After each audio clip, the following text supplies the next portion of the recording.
Hello everyone, I hope you're having a lovely day. I had to pop on here because it's been released in People magazine in America, all about Lisa's book that's coming out on the 8th of October. Pre-order it now, let's get it to be a bestseller.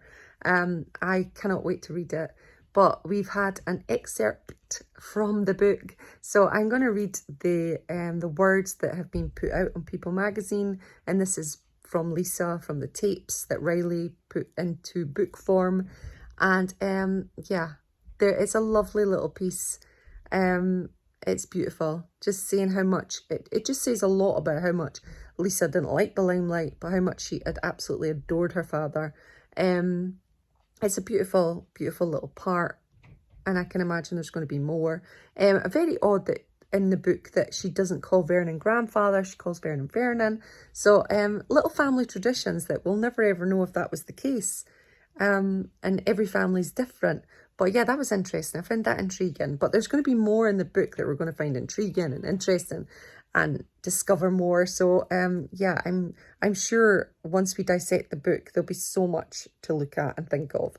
But yeah, listen to the words now that are from the book. And also there has been news that Julia Roberts is also going to be involved in the book. She's going to be reading Lisa's words, and Riley is involved, and we'll also have Lisa's voice in there from her tapes. So yeah, very interesting, very intriguing, and I'm just all of a flutter and I can't wait. But let's pre-order the book. I have pre-ordered it on Amazon and I've pre-ordered it on audio. So get your book now. Go and pre-order it. Let's make this a bestseller, which it deserves to be. Okay? Speak to you later. Couldn't get the words out. Speak to you soon, guys. Going to his shows was my favourite thing in the world. I was so proud of him. He would take me by the hand and bring me out on stage, then get walked to wherever his place was on the stage, and I'd be taken from him and brought to wherever I was going to be sitting in the audience. It's usually with Elvis's father, Vernon. The electricity of those shows, there's nothing I've ever felt that's been even as close to that feeling ever. Electrifying is such a generic word, but it really is what it felt like.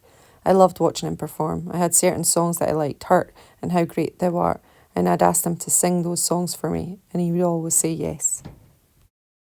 I did not, however, like having the limelight shone on me or being asked to stand up in front of everybody. In Vegas, during his residency, he introduced Vernon, then looked toward me, and I remember thinking, oh God, please don't. Lisa, stand up. It's not that I wasn't proud of that or that I didn't love him. I just liked the limelight on him, loved it on him. It was not something that came to me inherently. I absolutely abhorred it. But in less public places, I loved basking in his fame with him. In Los Angeles, I went to school at John Thomas Dye up in the hills of Bel Air. I still sometimes drive by it just to remember the day my dad came to a parent-teacher conference. I knew he was coming and I couldn't wait. I just feel the teacher's nervousness and excitement too. My little student friends were so excited that everybody was just running around.